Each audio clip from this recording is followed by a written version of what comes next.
Dans cette vidéo, je vais te montrer comment créer un algorithme. Je te rappelle qu'un algorithme est une représentation graphique d'un algorithme. Alors l'algorithme en informatique, c'est une série d'instructions formelles qui permet la réalisation ou l'exécution de différentes tâches. Nous, en Bac Pro, on utilisera et on programmera surtout des algorithmes en Python sur la calculatrice Numworks. Alors cette vidéo est la première vidéo d'une série dans laquelle je traiterai les algorithmes en Python. Quand on fait un programme, surtout lorsqu'il est complexe, il est quand même important de savoir comment va se dérouler son exécution avant même de commencer à programmer. C'est la raison pour laquelle on va passer par la case algorithme. Alors c'est important pour plusieurs raisons. Alors la première raison, c'est que ça permet une détection et un traitement des erreurs beaucoup plus rapidement, ce qu'on appelle les bugs informatiques.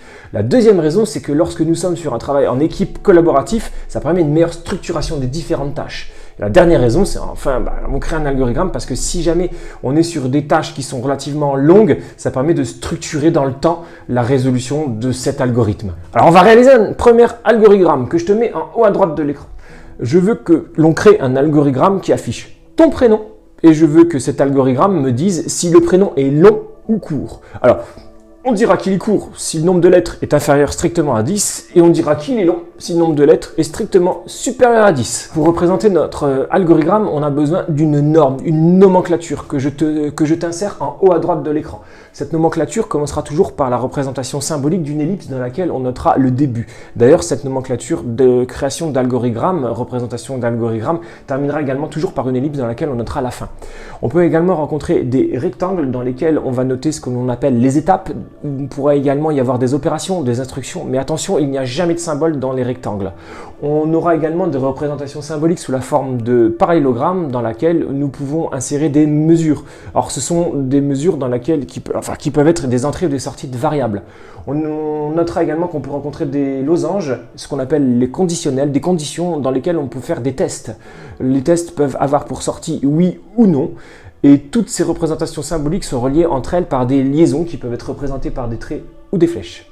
Alors je te rappelle que l'on doit créer un algorithme qui permet d'afficher ton prénom et dire s'il est long ou s'il est court. Première des choses à réaliser pour cet algorithme, inscrire le début dans une ellipse par rapport à la norme. On peut également voir des algorithmes dans lesquels nous avons un rectangle avec des coins arrondis, ce qui est similaire, c'est la même chose. Ensuite, nous devons entrer la variable prénom, puisque nous devons afficher la variable prénom. Comme il s'agit d'une entrée de variable, elle est symbolisée par un parallélogramme. Une fois que nous avons entré cette variable prénom, nous allons devoir réaliser une opération qui consiste à compter le nombre de lettres de prénom de la variable prénom. Et nous allons affecter ce nombre de lettres de la variable prénom dans la variable nb-du-bas lettres. Comme il s'agit d'une opération dans laquelle nous n'avons ni entrée ni sortie de variable, nous devons réaliser et symboliser cette opération par un rectangle. Une fois que nous avons le nombre de lettres du prénom, nous devons réaliser un test afin de savoir s'il y a plus de 10 lettres ou moins de 10 lettres. Donc ce test est symbolisé par un losange dans lequel nous allons tester la variable nb-lettres de façon à savoir si c'est supérieur strictement à 10. À l'issue de ce test, nous aurons deux issues, deux sorties possibles. Soit c'est oui, et dans ce cas, j'affiche que votre prénom est long.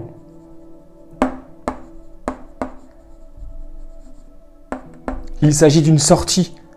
Par conséquent, nous devons symboliser cette sortie par un parallélogramme. Soit c'est non. À l'issue de ce test, nous avons une réponse négative. Le nombre de lettres est inférieur à 10. Et dans ce cas-là, nous devons afficher que votre prénom est court. Il s'agit également d'une sortie symbolisée par un parallélogramme. Nous relions ces deux issues du test de façon à pouvoir représenter symboliquement la sortie de notre algorithme par l'ellipse de fin. Voilà, je viens de te montrer comment afficher ton prénom et dire s'il est court ou s'il est long. Alors travaille bien et n'hésite pas à t'abonner si tu souhaites voir d'autres vidéos.